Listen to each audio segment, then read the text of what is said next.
যখন নিজের মানুষরা আপনার এগেনস্টে চলে যায় তখন মনটা ভেঙে যাবে স্বাভাবিক। কারণ নিজের মানুষটা সারা দুনিয়া যদি আপনার বিপক্ষেও থাকে, কাছের কিছু মানুষ আপনার পক্ষে থাকে, তখন আপনি বাসাতে অ্যাটলিস্ট সিংহ, তখন বাসা থেকে এনার্জি নিয়ে বাইরে যুদ্ধ করতে পারবেন।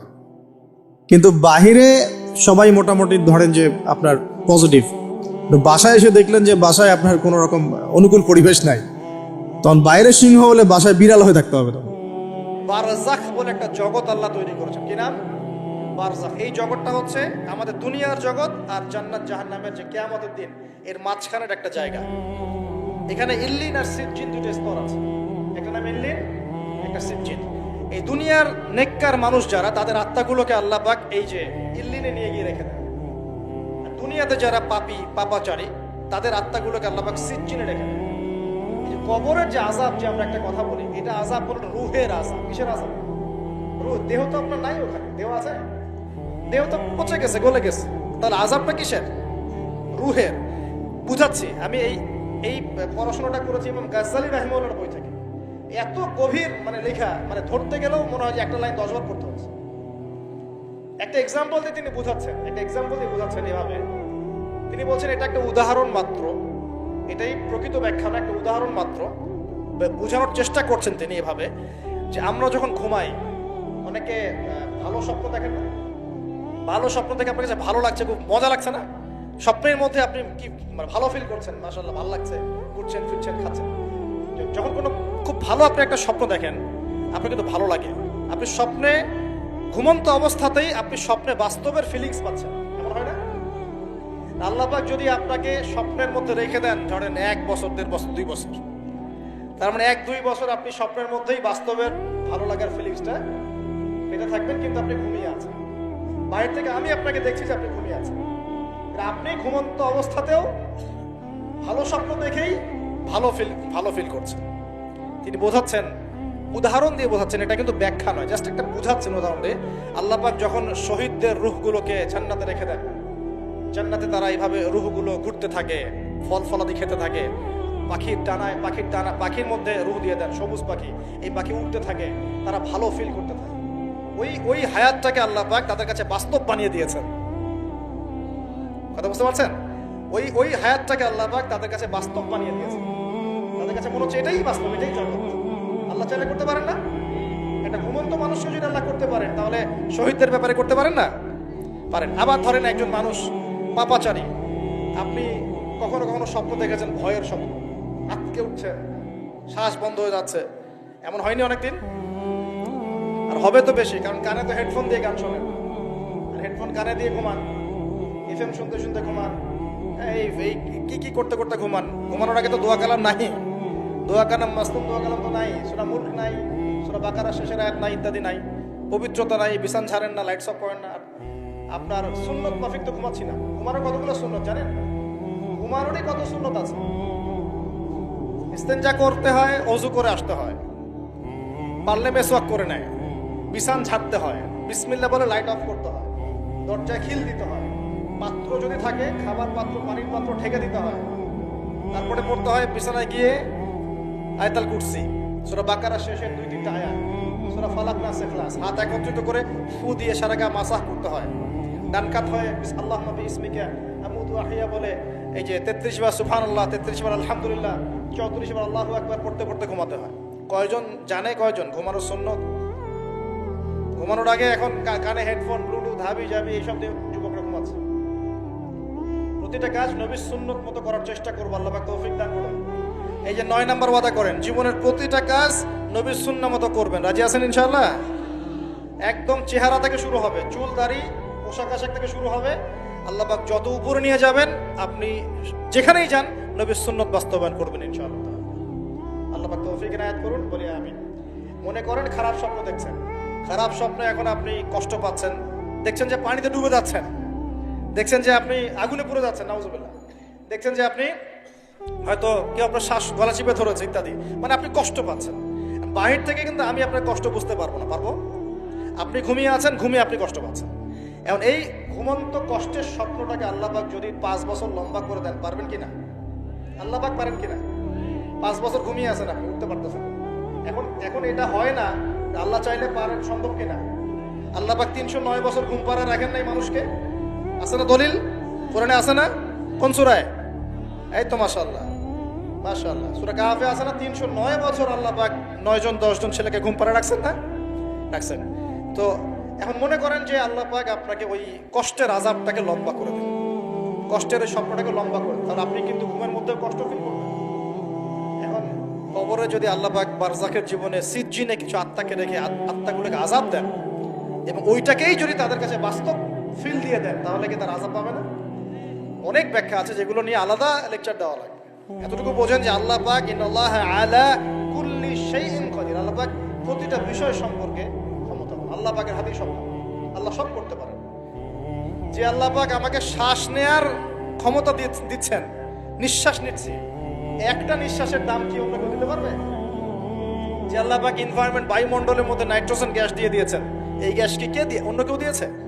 যে আল্লাহ পাক শ্বাস নেয়ার জায়গা দিয়েছেন, আমাদের হার্ট পাম্প করছে, জন্মের সময় থেকে পাম্প করছে, এখন পর্যন্ত থামে নাই, একদিন 1 মিনিটের জন্য থেমে গেলেই শেষ। এটা কে চালু করে রেখেছে? যে আল্লাহ এত কিছু করতে পারেন, সেই আল্লাহর পক্ষে নবী সাল্লাল্লাহু আলাইহি ওয়াসাল্লামকে তার কাছে নিয়ে যাওয়া, এই আযাবগুলো দেখানো এমন কঠিন কিছু, এগুলো নিয়েও এখন মানুষ প্রশ্ন করে। তো এখানে নবীজি অনেকগুলো শাস্তি দেখেছেন, তার মধ্যে একই পাপের কারণে তিনটা শাস্তি দেখেছেন। কয়টা ভাই? এই সেই বিখ্যাত পাপের নামটাই হচ্ছে সুদ। কি নাম সেই পাপের? একবার দেখেছেন কিছু লোককে রক্তের নদীতে ফেলে দিয়ে মাথা ফাটিয়ে দেওয়া হয়েছে। জিজ্ঞাসা করলেন এরা কারা? জিবরাইল আলাইহিস সালাম বলছেন এরা আপনার উম্মতের সেই সব ব্যক্তি যারা সুদখোর ছিল। রক্তের নদী কেন? কারণ রক্ত চুষে খাইতো তারা মানুষ। মাথা কেন ফাটাই দেওয়া হচ্ছে? কারণ এই মাথা দিয়ে বলেছিল ইন্নামাল বাইউ মিসলুর রিবা, ব্যবসা সুদ একই জিনিস। এই শয়তানি মাথা থেকে বেরোছে, এই কারণে মাথা ফাটিয়ে দেওয়া হচ্ছে। আর একটা শাস্তি দেখেছেন, তারা পাথর খাচ্ছে, পাথর, বড় বড় পাথর খাচ্ছে, পিছনের রাস্তা দিয়ে পাথর বের হয়ে যাচ্ছে। জিজ্ঞাসা করলেন কাদের, কি কারণে শাস্তি দেওয়া হচ্ছে? জিবরাইল আলাইহিস সালাম বললেন এটাও সুদের কারণে। 3 নাম্বারটা দেখেছেন তিনি, যে কিছু মানুষ শুয়ে আছে আর এই পেটটা, এই বাড়ি, আমাদের বাড়ি যেমন উঁচু, বাড়ির মতো উঁচু হয়ে আছে পেটটা, আর পেটের ভিতরে অজগরের মতো বড় বড় সাপ কিলবিল কিলবিল করছে। এই 3টা শাস্তি তিনি দেখেছেন। দেখে জিবরাইল আলাইহিস সালামকে বলছেন এই 3টা শাস্তি কি কারণে? 3টার ক্ষেত্রেই জিবরাইল আলাইহিস সালাম বলেছেন সুদের কারণ, সুদের কারণ, সুদের কারণ। আল্লাহ পাক আমাদেরকে হেফাজত করবে। 10 নাম্বার নিয়াত, আমরা সবাই হালাল খাওয়ার চেষ্টা করবো ইনশাআল্লাহ। আমরা হারামের দিকে যাবো না ইনশাআল্লাহ। হালাল রিজিক আল্লাহ যতটুকু দিবেন এতটুকুতে সন্তুষ্ট থাকবো ইনশাআল্লাহ। এবং যদি আমি সামর্থ্যবান হই, ধনী হতে আল্লাহ পাক নিষেধ করেন নাই, ধনী হতে আল্লাহ নিষেধ করেন নাই, ব্যবসা করতে নিষেধ করেন নাই, ধন সম্পদ আল্লাহ পাক অর্জন করতেও নিষেধ করেন নাই, কিন্তু দুনিয়ার পূজা করতে আল্লাহ নিষেধ করেছে, দুনিয়ার মোহে ডুবে যেতে আল্লাহ নিষেধ করেছে। সম্পদ ওসমান রাদিয়াল্লাহু আনহুরও ছিল, কিন্তু সেই সম্পদ তিনি তার প্রয়োজনে যতটুকু লাগতো এতটুকু ব্যয় করতেন, বাকিটা আল্লাহর রাস্তায় ব্যয় করতেন। ওসমান রাদিয়াল্লাহু আনহুর মতো ধনী হতে কোনো সমস্যা আছে? আপত্তি আছে? একটা আমল তার জীবনী থেকে পাওয়া যায়, এটা পড়ে আমার কাছে এত মানে নিজেকে এত ছোট মনে হচ্ছে, কাশ যদি এই আমলটা আমি করতে পারতাম। বলে দেব, চেষ্টা করছি যে করার, আপনারাও করার চেষ্টা করেন। ওসমান রাদিয়াল্লাহু আনহু ধনী ছিলেন কিনা?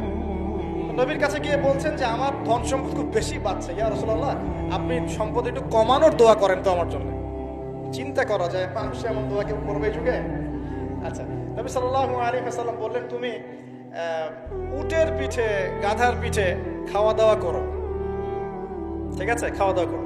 তো তিনি খাওয়া দাওয়া করেন। এখন কয়দিন পরে, কয়দিন বলতে কতদিন আল্লাহ ভালো জানেন, তিনি এসে বলছেন ইয়া রাসূলুল্লাহ আমার তো সম্পদ আরো আগের চেয়ে বাড়তেছে, দেখি আপনি কি দোয়া করলেন? সম্পদ তো আরো বাড়া শুরু করেছে। তখন তিনি বলছেন যে তুমি যখন খাও তখন তোমার হাত থেকে যদি খাবার পড়ে যায় তুমি কি করো? তখন তিনি বলেছেন আমি, আমার হাত থেকে খাবার যদি পড়ে যায়, একটা দানাও যদি পড়ে যায়, আমি উটের পিঠ থেকে নামি, নেমে সেই খাবারটাকে তুলে পরিষ্কার করে তারপর খাই। ওসমান রাদিয়াল্লাহু আনহু এত ধনী মানুষ, তিনি প্রতি বেলায় 100 মানুষকে খাওয়াতে পারেন, কোনো সমস্যা নেই। তিনি একাই তাবুকের যুদ্ধে 30,000 সৈন্যের দায়িত্ব নিয়েছেন। 30,000 সৈন্য 3 মাস যাবে, যাত্রা বিরতি করবে, খাবে দাবে, তাদের ঘোড়া অস্ত্রশস্ত্র সব দায়িত্ব একজন ব্যক্তি বহন করেছেন, ওসমান রাদিয়াল্লাহু আনহু।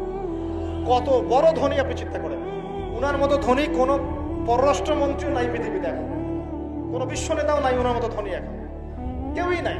আর উনি কিন্তু তার এই ধন সম্পদ সুদের মধ্য দিয়ে অর্জন করেন নাই, তার ধন সম্পদ দুর্নীতির মধ্য দিয়ে অর্জন করেন নাই। তার ধন সম্পদ তিনি কিন্তু এই যে অন্যের সম্পদ অন্যায়ভাবে দখল করে অর্জন করেন, তিনি সম্পদ অর্জন করেছেন বৈধ পন্থায়, হালাল ব্যবসা করেছেন নাকি না?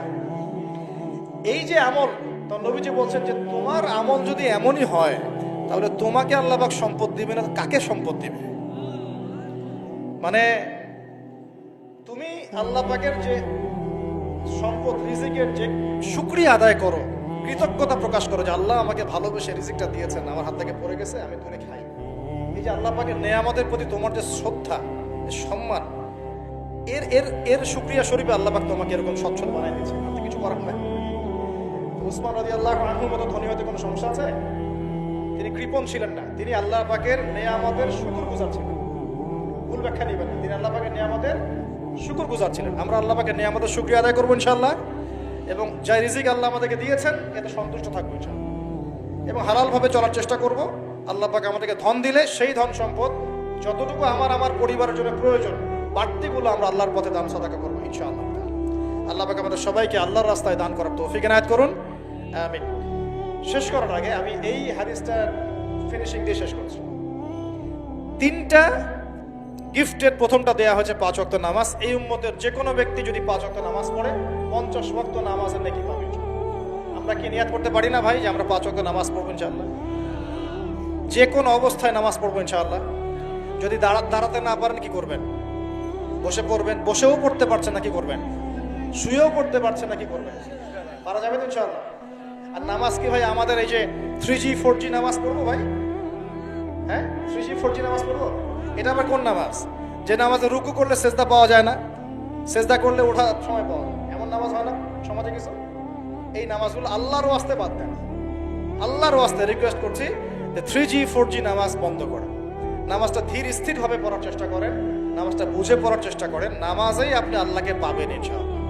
যে কোনো সমস্যার সমাধান নামাজেই হবে ইনশাআল্লাহ। সেজদা লম্বা করেন, সেজদায় বেশি বেশি দোয়া করেন, ইনশাআল্লাহ তাআলা আল্লাহ আপনার দোয়া শুনবেন, আল্লাহ আমার দোয়া শুনবেন ইনশাআল্লাহ। আর রমজান মাসে নিয়াত করি ইনশাআল্লাহ, রমজান মাসে আমরা সবাই জামাতে তারাবি পড়বো ইনশাআল্লাহ। যত ব্যস্ততা থাকুক তারাবির সময়টা দেওয়ার চেষ্টা করবো ইনশাআল্লাহ। আর চেষ্টা করবেন খতম তারাবি পড়ার জন্য, কোনো সমস্যা নেই, খতম তারাবি পড়ারই চেষ্টা করবেন। তবে আমি কারি সাহেবদের, হাফেজ ভাইদেরকে রিকোয়েস্ট করবো যে তেলাওয়াতটা একটু ধীরে করার চেষ্টা করুন, যাতে আয়াত বাই আয়াত বোঝা যায়। অনেক জোরে পড়তে থাকলে অনেক সময় ধরাই যায় না যে আয়াতটা কি বলা হচ্ছে। কোরআন তো বুঝতে হবে, অ্যাবজর্ব করতে হবে। যদি প্রয়োজনে দেখা যায় সময় বেশি লাগছে, লাগুক না। রমজান তো ইবাদতেরই মৌসুম। আমাদের রমজান মাসে আল্লাহর ইবাদত করা ছাড়া এর চেয়ে গুরুত্বপূর্ণ আর কাজ কি আছে? সেই ব্যক্তি ধ্বংস হোক। নবীজি বলেছেন যে ব্যক্তি রমজান মাসকে পেয়েছে, রমজান মাস পেয়েও আল্লাহর ইবাদত করে তার গুনাহ মাফ করাতে পারে নাই, সেই হতভাগা ধ্বংস হয়ে যাক, নাউজুবিল্লাহ। আল্লাহ পাক আমাদের সবাইকে রমজানে বেশি বেশি ইবাদত করার তৌফিক দান করুন। নবী সাল্লাল্লাহু আলাইহি ওয়াসাল্লাম মেরাজের রাতে দ্বিতীয় হাদিয়া নিয়ে আসলেন, সূরা বাকারার শেষের 3টা আয়াত। কয়টা আয়াত ভাই? কয়জনের মুখস্থ আছে? আলহামদুলিল্লাহ। নেকিটা বলি, ফজিলতটা বলি। আপনি যদি রাতের বেলা সূরা বাকারার শেষের 2টা বা 3টা আয়াত পড়েন, সারা রাত তাহাজ্জুদের নামাজ পড়েন, নেকি পাবেন ইনশাআল্লাহ। সারা রাত তাহাজ্জুদ পড়াটা কষ্টের না? কষ্টের কি না? সবাই কি পারে? পারে না। এখন শুধু যদি ঘুমানোর আগে, আপনি আজকে রাত্রে ঘুমানোর আগেই জাস্ট আপনি পড়বেন এই যে লিল্লাহি মা ফিস সামাওয়াতি ওয়া মা ফিল আরদ, এখান থেকে নিয়ে ফানসুরনা আলাল কওমিল কাফিরিন পর্যন্ত, অথবা আমানা রাসূলু বিমা উনজিলা ইলাইক, এখান থেকে নিয়ে ফানসুরনা আলাল কওমিল কাফিরিন পর্যন্ত। শেষের 2টা বা 3টা পড়তে পারলে বেশি ভালো। এই 3টা আয়াত যদি পড়ে ফেলেন, পড়ে ঘুমিয়ে যান, ঘুমন্ত অবস্থাতেও তাহাজ্জুদের নেকি পাচ্ছেন। আল্লাহ পাক দিন সহজ করে দিয়েছে, একটু আগ্রহ করে আমল করলেই হয়। আল্লাহ পাক তৌফিক এনায়েত করুন বলি আমিন। আর তৃতীয় হাদিয়া নবী সাল্লাল্লাহু আলাইহি ওয়াসাল্লামকে আল্লাহ পাক দিয়েছেন, এটা একটু মনোযোগ দিয়ে শোনেন। এই কথাটা ভুলে যায় না। আজকের লেকচারে যদি সব কথাও ভুলে যান, এই কথাটা ভুলেন না। আল্লাহ পাক তার নবীকে বলছেন, হে মুহাম্মদ, বলেন সাল্লাল্লাহু আলাইহি ওয়াসাল্লাম, তোমার উম্মতের কোনো ব্যক্তি যদি আকাশ জমিন, পুরো আকাশ জমিন সমান গোনা নিয়ে আমার সামনে দাঁড়ায় কিয়ামতের মাঠে। তোমার উম্মতের যে কোনো ব্যক্তি, নর নারী, যুবক যুবতী, যেই হোক না কেন, সাদা কালো, ধনী গরিব, হুএভার হি ইজ, তোমার উম্মতের যে কোনো ব্যক্তি আসমান জমিন সমান গোনা নিয়েও যদি আমার সামনে দাঁড়ায়, কিন্তু তার আমল নামার মধ্যে শিরিকের কোনো পাপ নাই। কোন পাপ নাই? শিরিক তো বুঝি ভাই, আল্লাহর সাথে অংশীদার সাব্যস্ত করা। কিতাব তাওহীদ বইটা পড়ে নিয়ে তো এখানে সব দেয়া আছে। শিরকের পাপ নাই, আসমান জমিন সমান পাপ দিয়ে ভর্তি। আমি আল্লাহ তার সামনে আসমান জমিন সমান ক্ষমা দয়া নিয়ে হাজির হব ইনশাআল্লাহ। মানে আল্লাহ পাক তাকে মাফ করে দিবেন ইনশাআল্লাহ। খালি শিরকের পাপ না করলেই আল্লাহ মাফ করবেন। শিরকের পাপ কিন্তু অহরহ হচ্ছে। চিন্তায় শিরক হচ্ছে, কথায় শিরক হচ্ছে, কাজ করতে গিয়ে শিরক হচ্ছে। শিরক সম্পর্কে বিস্তারিত আলোচনা করেছি, অনলাইনে সার্চ দিয়ে দেখে নিন। শিরক কি ও কেন, ডিটেলস কত রকম শিরক হচ্ছে বলা হয়েছে। আর একটা বইয়ের নাম বলে দিলাম, কিতাবুত তাওহীদ। এই বইটা পড়লে আপনি বুঝতে পারবেন শিরক কি ও কেন, কত প্রকার কি কি, এরকম অনেক কিছু, অনেক বই বাজারে পাওয়া যায়। পড়লেই দেখবেন কত রকম শিরক আমরা এখন করছি। আল্লাহ পাক আমাদের সবাইকে শিরক মুক্ত আমল করার তৌফিক দান। প্রত্যেকটা ডিপার্টমেন্টে ইব্রাহিম আলাইহিস সালাম আর মুহাম্মদ সাল্লাল্লাহু আলাইহি ওয়াসাল্লামের মধ্যে একটা চরম মিল আছে। এটা আমরা আস্তে আস্তে এই গল্পের ভিতরে গেলে বুঝতে পারবো। আর এই কারণেই হয়তোবা আল্লাহ ভালো জানেন, এই কারণেই হয়তোবা আমরা যখন তাশাহুদের পর দরুদ পড়ি, আমরা দরুদের মধ্যে অন্য নবীর নাম নিচ্ছি না, আমরা মুহাম্মদ সাল্লাল্লাহু আলাইহি ওয়াসাল্লামের সাথে ইব্রাহিম আলাইহিস সালামের নাম নিচ্ছি। হতে পারে এটা একটা কারণ, আল্লাহ ভালো জানেন। এখন এরকম পরিবেশে বড় হতে লাগলেন ইব্রাহিম আলাইহিস সালাম। আমি একটু আগে বলেছি, যারা সমাজকে পরিবর্তন করে তারা কখনো সমাজের জাহিলিয়াতের স্রোতে গা ভাসায় না। মুহাম্মদ সাল্লাল্লাহু আলাইহি ওয়াসাল্লাম সমাজ পরিবর্তন করেছেন আইয়ামে জাহিলিয়াতকে মাত্র 23 বছরের ব্যবধানে, কিন্তু তিনি কিন্তু জাহিলিয়াতের সাথে গা ভাসান নাই। তিনি কখনো সুদ খাননি, তিনি কখনো মূর্তি পূজা করেন নাই, তিনি কখনো কোনো অন্যায় গুনাহ করেন নাই, তিনি কখনো মাদক দ্রব্যের কাছেও যান নাই, কিন্তু সমাজটা ছিল এগুলোতে নিমজ্জিত। ঠিক ইব্রাহিম আলাইহিস সালামের ক্ষেত্রেও সেম। তিনি একজন প্রধান পুরোহিতের ঘরে জন্ম নিয়েও কখনো মূর্তির ধার কাছে যান নাই। বরং একটু যখন বড় হচ্ছেন, একটু বড় বলতে ম্যাচিউরড, আমাদের টিকটক প্রজন্মের মতো না, এরা 20-30 বছর হয়ে গেল ম্যাচিউরড হয় না, বুদ্ধি প্রতিবন্ধী, বিকলাঙ্গ। ইভেন ইদানিং আমাদের মেয়েরা ছেলে হচ্ছে আর কি। আমাদের নারীরা এখন পুরুষত্ব দেখাচ্ছে, আর আমরা পুরুষেরা ফেসবুকে একটা স্ট্যাটাস দিয়ে ক্ষান্ত হয়ে থাকি। এটুকু আমাদের দায়িত্ব উম্মার প্রতি। আর এখানে আমরা দক্ষতা অর্জন করেছি অনেক। আমরা সবাই কিবোর্ড মুজাহিদ, আমরা এটা মনে করি। এটাই যুদ্ধ, এটাই জিহাদ। আর নারীরা মাঠে যুদ্ধ করছে এখন, সম্ভ্রমের জন্য, অধিকারের জন্য ইত্যাদি। ফ্যামিলিস্ট রেভলিউশনের দিকে তাকালেও তাই দেখা যায়। ছেলেরা এখন বেকার হয়ে যাচ্ছে, কিন্তু মেয়েরা স্বাবলম্বী হচ্ছে। তারা দিনদার নয়, এই মেয়েগুলো দিনদার নয়, কিন্তু জীবনে প্রতিষ্ঠিত হওয়ার জন্য লড়ছে, চ্যালেঞ্জ গ্রহণ করেছে। এটা ছেলেদের উচিত ছিল। তা আজারের ঘরে জন্ম নিয়ে আসে ইব্রাহিম কিন্তু চ্যালেঞ্জ গ্রহণকারী একটা ছেলে। সে এখন তার পিতাকে বলছে, কি বলছেন আমরা একটু কোরআনের ভাষা শুনি। আল্লাহ রাব্বুল আলামিন বলেছেন, সূরা মারিয়ামের মধ্যে এসেছে ঘটনাটা 41 থেকে 45 নম্বর আয়াতের মধ্যে। আল্লাহ পাক বলছেন, ওয়াজকুর ফিল কিতাবি ইব্রাহিম বা'দা আউযু বিল্লাহি মিনাশ শাইতানির রাজীম। হে নবী মুহাম্মদ সাল্লাল্লাহু আলাইহি ওয়াসাল্লাম, আপনি এই কিতাবে ইব্রাহিমের ঘটনা বর্ণনা করুন। ইয ক্বালা লিআবিহি, যখন ইব্রাহিম তার বাবাকে বললেন, তার বাবা মানে আজারকে বললেন, ইয়া আবাতি, হে আমার বাবা, লিমা তা'বুদু, তুমি কেন ইবাদত করো এমন সত্তার, মা লা ইয়াসমাউ, যে শুনতে পারে না, ওয়ালা ইউবসিরু, দেখতেও পারে না, ওয়ালা ইউগনি আনকা শাইআ, তোমার কোনো উপকার করতে পারে না। একটা ছেলে যার বয়স হবে 15 থেকে 20, হয়তো বা হাইয়েস্ট, তার কাছে কি এমন জ্ঞান আসলো যে সে তার বাবাকে এখন চ্যালেঞ্জ করছে। তার জ্ঞানতাত্ত্বিক যুদ্ধ শুরু হলো, আদর্শিক যুদ্ধ শুরু হলো বাবার সাথে। হে আমার বাবা, আপনি কেন এমন সত্তার ইবাদত করছেন যে শুনতেও পারে না? অসারতা দেখিয়ে দেওয়া হচ্ছে চোখে আঙ্গুল দিয়ে, দেখতেও পারে না, আপনার তো কোনো উপকারও করতে পারে না, কোনো ক্ষতিও করতে পারে না। ওয়ালাম ইউগনি আনকা শাইআ, ইয়া আবাতি, হে আমার বাবা, ইয়া আবাতি ইন্নী আখাফু আন ইয়ামাসসাকা আযাবু মিনার রাহমানি ফাতাকুনা লিশ-শাইতানি ওয়ালিয়া, হে আমার বাবা, আমি ভয় পাচ্ছি যে আপনার উপরে না আবার আল্লাহ পাকের গজব নেমে আসে এবং আপনি শয়তানের ওলি না হয়ে যান। ওলি মানে কি? বন্ধু শয়তানের বন্ধু না হয়ে যান। ইয়া বাতি ইন্নী ক্বাদ জাআনি মিনাল ইলম মা লাম ইয়াতিকা ফাত্তাবি'নি আহদিকা সিরাতান সাওয়িয়া। কি চমৎকার কথা। ছোট্ট ছেলেটা বলছে, হে আমার বাবা, আমার কাছে একটা জ্ঞান আসছে, জ্ঞান আমার কাছে একটা জ্ঞান এসেছে যেটা তোমার কাছে আসে নাই। ফাত্তাবি'নি, তুমি আমার অনুসরণ করো। আহদিকা, আমি তোমাকে পথ দেখাবো। সিরাতান সাওয়িয়া, সহজ সরল পথ দেখাবো তোমাকে।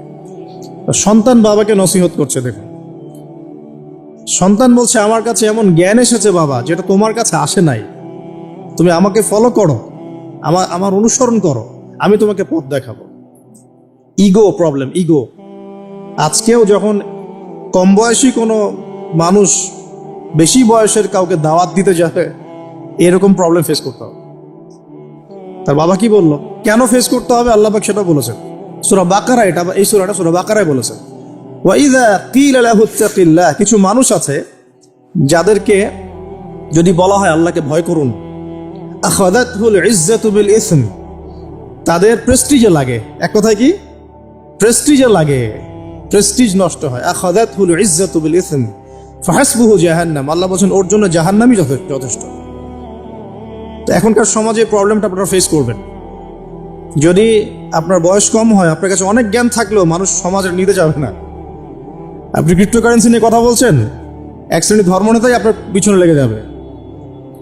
আপনি ইসলামিক রেভলিউশন নিয়ে কথা বলবেন, ইসলাম এস্টাবলিশমেন্ট নিয়ে কথা বলবেন, ইউনিটি নিয়ে কথা বলবেন, উম্মার করণীয় নিয়ে কথা বলবেন। আপনি এই বয়সে, এত ছোট বয়সে আপনি উম্মার প্রবলেমসগুলো ফাইন্ড আউট করে সেগুলো সলিউশন নিয়ে কথা বলবেন, এত বড় সাহস আপনার? এটাই প্রবলেম। অথচ চমৎকার একটা বিষয়, আমাদের সমাজে এগুলো দেখা যায়, অন্য কোথাও দেখা যায় না। কোনো ড্রাইভারকে জিজ্ঞাসা করবেন, তার স্কিল সম্পর্কে জিজ্ঞাসা করবেন যে আপনার স্কিল কেমন। একটা অ্যান্সার দিবে সে, আমি 10 বছর থেকে চালাই, বা 15 বছর থেকে চালাই, আমি 27 বছর থেকে গাড়ি চালাই। মানে তার এই বয়সটাই হচ্ছে স্কিলের দলিল, সার্টিফিকেট। এখন এরকম চলছে দিনী অঙ্গনেও। আমি 20 বছর থেকে ফতোয়া দিই, আমি 32 বছর থেকে ওয়াজ করি, আমি এই করি, আমি সেই করি। এই যে জাহির করা, আল্লামা তাকি উসমানী দায়ামাত বরাকাতুহু এবং তার যারা ছাত্ররা আছেন সারা উপমহাদেশে, স্পেশালি বাংলাদেশে, তাদের অনেকের সাথে আমি দেখা করেছি। তারা একটা নসিহত সবাই কমন ভাবে করেন, দেখি নসিহতটা করেন যে কখনো নিজেকে জাহির করবা না, কখনো নিজেকে জাহির করবা না, তাহলে আল্লাহ তোমার ইলম কেড়ে নিবে। আর আমরা এখন দিনী অঙ্গনে জাহির করার জন্য ব্যস্ত। আমি এত বছর থেকে এটা করি, আমি অত বছর থেকে করি। অথচ এটা কোনো দলিল নয়, এটা কোনো সার্টিফিকেট নয়। এত বছর থেকে বলার পরেও ভুল হতে পারে, যেটা ভুল হবে সেটা শুধরে নিতে হবে। আর নবী সাল্লাল্লাহু আলাইহি ওয়াসাল্লাম যায়েদ বিন হারেসা রাদিয়াল্লাহু আনহুকে একটা কাফেলার সেনাপতির দায়িত্ব দিয়েছিলেন যখন তার বয়স মাত্র 17 বছর। কত বছর? 17 বছর বয়সী একজন তরুণ সাহাবী যায়েদ ইবনে হারেসা রাদিয়াল্লাহু আনহু, তিনি নেতৃত্ব দিচ্ছেন এমন সাহাবীদের যে সাহাবীরা তার চেয়ে বয়সে অনেক বড়। এমনকি এই অভিযান শেষ হওয়ার আগেই নবী সাল্লাল্লাহু আলাইহি ওয়াসাল্লাম ইন্তেকাল হয়। তার পরবর্তীতে আবু বকর সিদ্দিক রাদিয়াল্লাহু আনহু সেই অভিযান আবার চালানোর চেষ্টা করেন, আবার চালানোর জন্য মনস্থ করেন। তিনি আবার যায়েদ বিন হারেসা রাদিয়াল্লাহু আনহুকেই নেতৃত্ব দেন। এটা নিয়ে ওমর রাদিয়াল্লাহু আনহু তাকে কিছু কথা বলেন যে আপনি যায়েদ বিন হারেসাকে নেতৃত্ব দিচ্ছেন, বয়সে ছোট সাহাবী, তার পিছনে অনেক বড় বড় সাহাবী থাকবে, তারা তো তাকে নাও মানতে পারে, এটা কেমন হয়? বারবার তাকে ভেটো দিচ্ছেন। শেষমেশ আবু বকর সিদ্দিক রাদিয়াল্লাহু আনহু একটু রেগেই বললেন যে ইস্তা'মালাহু রাসূলুল্লাহ ওয়া আনতা তা'মুরুনি আন আনজি'হু। তাকে স্থলাভিষিক্ত করেছে স্বয়ং আল্লাহর রাসূল, আর তুমি এসে আমাকে বলছো আমি তাকে অপসারণ করব? সুবহানাল্লাহ। নবী সাল্লাল্লাহু আলাইহি ওয়াসাল্লাম যোগ্যতা দেখতেন মানুষের, কার যোগ্যতা কতটুকু আছে। তো ওই দিকে আমি ভিতরে ঢুকছি না। আমরা এখন সোশ্যাল অ্যাফেয়ার্সে যা দেখি যে আমরা যোগ্যতার চাইতে অন্যান্য বিষয়গুলোকে বেশি মূল্যায়ন করা শুরু করি। এতে করে তরুণরা উঠে আসতে পারে না, তরুণদের জার্নি অনেক টাফ হয়। এবং যারা স্পেশালি জেনারেল ব্যাকগ্রাউন্ড থেকে দিনের দিকে আসার চেষ্টা করেন, তারা পদে পদে হতাশ হয়। তাদেরকে বুকে নেওয়ার মানুষ খুব কম থাকে।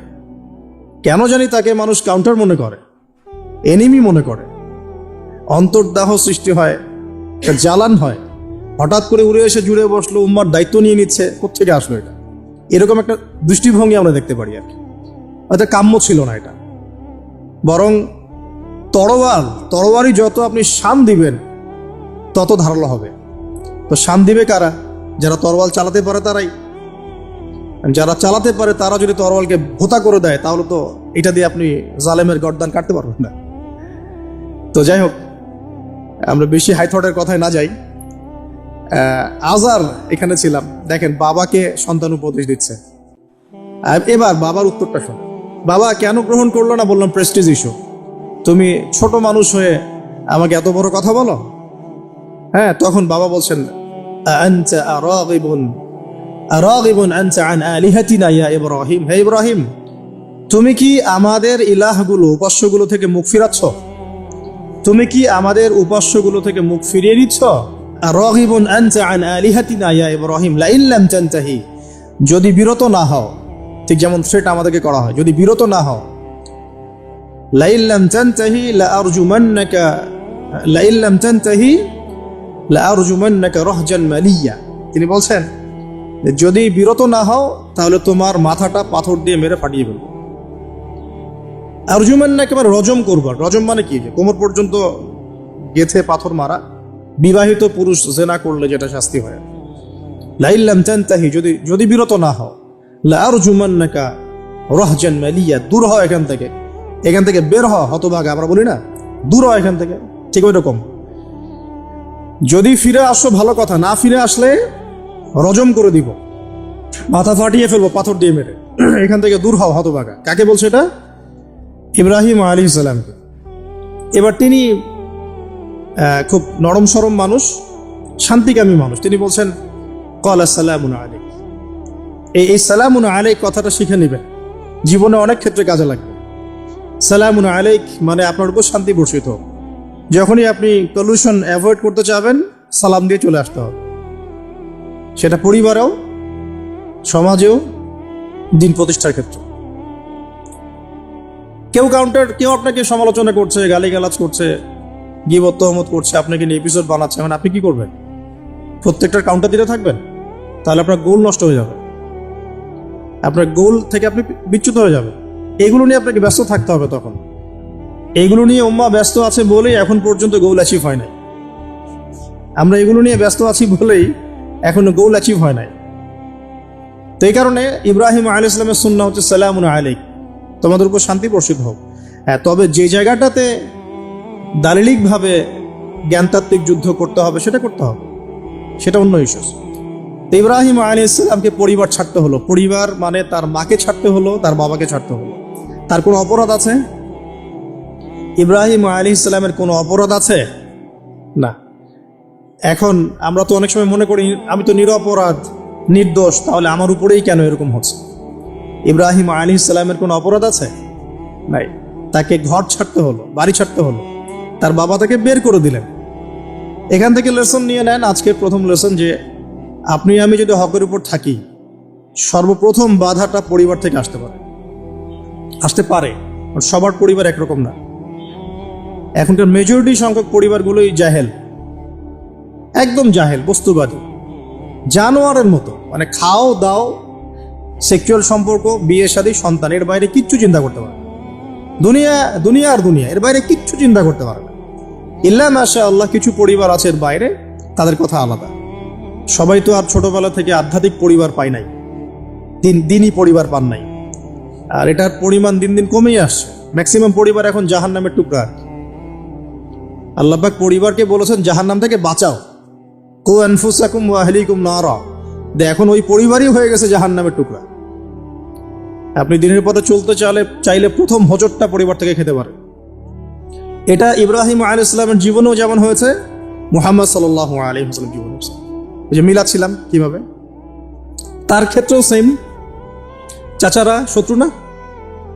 চাচারা শত্রু, আশপাশের মানুষ শত্রু। চাচা এসে বাড়ির সামনে খড়কুটা ফেলে দিয়ে যায়, চাচি এসে ময়লা আবর্জনা ফেলে দিয়ে যায়, কেউ গালি দেয়, কত সমস্যা। যখন নিজের মানুষরা আপনার এগেনস্টে চলে যায় তখন মনটা ভেঙে যাবে স্বাভাবিক। কারণ নিজের মানুষটা সারা দুনিয়া যদি আপনার বিপক্ষেও থাকে, কাছের কিছু মানুষ আপনার পক্ষে থাকে, তখন আপনি বাসাতে অ্যাটলিস্ট সিংহ, তখন বাসা থেকে এনার্জি নিয়ে বাইরে যুদ্ধ করতে পারবেন। কিন্তু বাহিরে সবাই মোটামুটি ধরেন যে আপনার পজিটিভ, তো বাসায় এসে দেখলেন যে বাসায় আপনার কোনো রকম অনুকূল পরিবেশ নাই, তখন বাইরে সিংহ হলে বাসায় বিড়াল হয়ে থাকতে হবে। তখন দেখেন ইব্রাহিম আলী ইসলামের জীবনে আর মুহাম্মদ সাল্লাল্লাহু আলাইহি ওয়াসাল্লামের জীবনে একটা স্পেশাল নিয়ামত ছিল, সেটা হলো স্ত্রীদের নিয়ামত। স্ত্রীদের নিয়ামত। বাইরে মানুষ অনেক কিছু বলছে, গালিগালাজ করছে, মারছে, কাটছে, থুতু দিচ্ছে, সমালোচনা করছে, কিন্তু বাসায় ইব্রাহিম আলাইহিস সালামের আছেন সারা, হাজেরা, আর মুহাম্মদ সাল্লাল্লাহু আলাইহি ওয়াসাল্লামের আছেন খাদিজা রাদিয়াল্লাহু।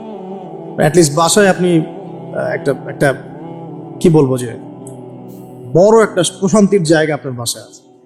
তো এটা একটা বড় নিয়ামত যেটা ইব্রাহিম আলাইহিস সালাম এখন হারালেন। কিভাবে? বাবা বাসা থেকে বের করে দিল। এখান থেকে বুঝতে হবে যে দিনের পথে চলতে গেলে প্রথম বাধা পরিবার থেকে আসতে পারে। তাই বলে তাদের সাথে কোনো রকমের দ্বন্দ্ব সংঘাতে যাওয়া যাবে না। সালামুন আলাইক, সালামুন আলাইক, তোমাদের উপর শান্তি বর্ষিত হোক। ইব্রাহিম বলছেন সালামুন আলাইক, হে বাবা আপনার উপর শান্তি বর্ষিত হোক।